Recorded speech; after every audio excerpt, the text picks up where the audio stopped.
नमस्कार जय हिंद विद्यार्थी मित्र हो. पशु व मत्स्य विज्ञान विद्यापीठाच्या 175 पदाच्या ही जी जाहिरात आलेली आहे, या जाहिरातीसाठी तुम्हाला कागदपत्रे कुठली लागणार आहे, अत्यंत छोट्याशा व्हिडिओमध्ये आपण ही माहिती समजून घेणार आहोत. तत्पूर्वी आपली जी बॅच आहे तर ती बॅच देखील आपण लॉन्च केलेली आहे. सरळ सेवेची ही जी बॅच आहे तर ती असणार आहे. मी अगोदर घ्यायला पाहिजे होती पण ती बॅच घ्यायचं विसरलो मी. ठीक आहे, ही आपली जी सरळ सेवा भरतीची जी बॅच आहे, नॉन टेक्निकल सगळ्या विषयासाठी ही जी बॅच आहे तर ती तुम्हाला उपयुक्त आहे. तसेच जर तुम्ही लिपिक संवर्गाच्या कुठल्या पदासाठी जर अप्लाय करत असाल तर आपली महालिपिक भरतीची ही जी बॅच आहे, या दोन्हीही तुमच्यासाठी अप्रतिम असणार आहे. महालिपिक भरती जी आहे तर ती एकदा जर तुम्ही ही बॅच केली तर महाराष्ट्रातली कुठल्याही विभागाची भरती येईल त्यावेळेस त्यामध्ये 100% त्यामध्ये काय असतात, लिपिक पदं असतात. तर लिपिक पदं जे आहेत तर त्याच्यासाठी सेपरेट तुम्हाला अतिरिक्त तयारी करायची गरज पडणार नाही. तुमची लेखी असेल, तुमची टायपिंगची टेस्ट असेल, तुमची मुलाखतीची देखील तयारी यामध्ये सगळी झालेली असणार आहे. त्यामुळे तुम्ही आपलं हे जे ॲप्लिकेशन आहे, ई-स्वयं ॲप्लिकेशन डाउनलोड करा आणि डेमो पहा. आवडल्यानंतर तुम्ही जे आहे तर ते बॅच इथून जॉईन करा. किंवा जर तुम्हाला काही दिक्कत, डाऊट, कोरी परेशानी आली 7066-155-355 नंबरवरती तुम्ही रिच आउट करू शकता. आता तुम्हाला कागदपत्र काय काय लागणार आहे तर ते समजून घेऊया. बघा, विविध कागदपत्रे जे आहेत तर ते तुम्हाला अपलोड करायचे आहे. त्याच्या अगोदर त्याची स्कॅन कॉपी जे तुमच्यासोबत असायला पाहिजे. यामध्ये काय काय असणार आहे, सगळ्यात पहिले महाराष्ट्राचं रहिवासी असल्याचा पुरावा, म्हणजे युपी बिहारचे लोक इथं आले, 2-4 वर्ष राहिले, रहिवासी काढला आणि लगेच ते होतील असं नाही. 15 वर्षापासून तुम्ही महाराष्ट्रात राहत आहात, हा महाराष्ट्राचा अधिवासी राहिल्याचा प्रमाणपत्र तुम्हाला लागणार आहे. एज नॅशनॅलिटी डोमिसाईल त्याला म्हणतात. नंतर नावाचा पुरावा लागणार आहे तुम्हाला. तुमचं SSCचं सर्टिफिकेट, वयाचं जे आहे तर ते देखील जन्म दाखला त्याच्यात असणार आहे. शैक्षणिक कागदपत्र जे तुमचं झालेलं असेल तर त्याचा पुरावा लागणार आहे. देन सामाजिकदृष्ट्या मागासवर्गीय असल्यास त्याचा पुरावा असणार आहे. म्हणजे तुम्ही जर आरक्षणाच्या कुठल्याही संवर्गामध्ये, जाती संवर्गामध्ये असणार आहे तर तुम्हाला त्याचं कास्ट सर्टिफिकेट जे आहे तर ते लागणार आहे. त्यासोबत त्याचे व्हॅलिडिटी देखील तुम्हाला असणार आहे.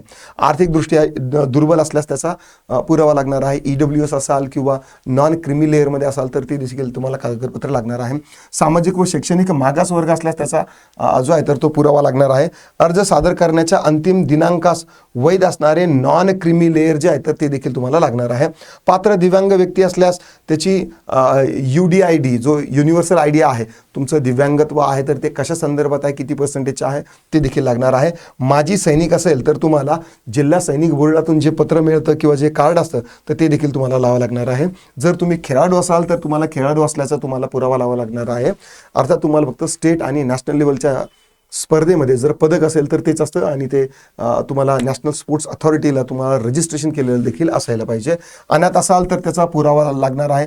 प्रकल्पग्रस्त असाल तर त्याच्यासाठी तुमचा पुरावा लागणार आहे. भूकंपग्रस्त असाल तर त्याचा आहे.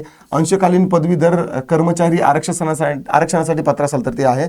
नावात बदल झालेला असेल, बरेचसे विद्यार्थी जे आहेत की त्यांच्या नावामध्ये किंवा वडिलांच्या नावामध्ये किंवा आडनावामध्ये फरक झालेला असतो, किंवा महिला असतील तर त्यांचं विवाहानंतरचं नाव वेगळं असतं तर ते देखील जे आहे तर ते प्रमाणपत्र लागणार आहे.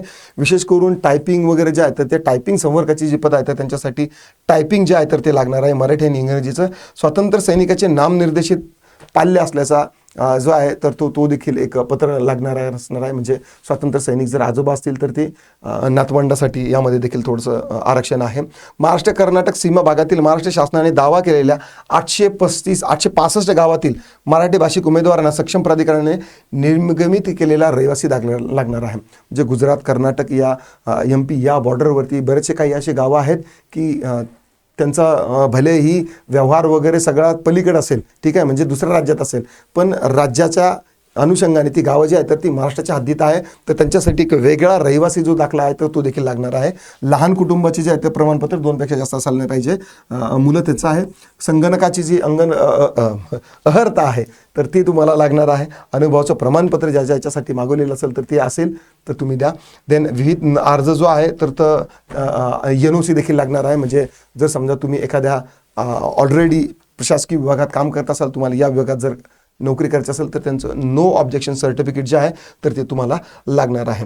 ठीक आहे. देन ही जी जाहिरात आहे तर ही 20 मार्चपर्यंत जी आहे तर ती याची अंतिम तारीख आहे, रात्री 11 वाजेपर्यंत. ह्या जाहिरातीसाठी तुम्हाला वेळ वाढून मिळेल याची शाश्वती फार कमी आहे. त्यामुळे तुम्ही आत्ताच जो आहे तर तो फॉर्म भरा.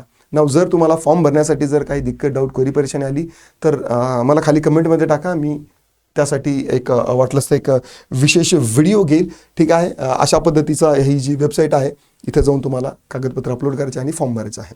आशा करतो तुम्हाला व्हिडिओ आवडला असेल तर लाईक करा, शेअर करा, कमेंटमध्ये तुमचे काही दिक्कत, डाऊट, क्वेरी, परेशान असतील नोंदवू शकता. आता पुरतं एवढंच थांबतो. पुन्हा भेटूया.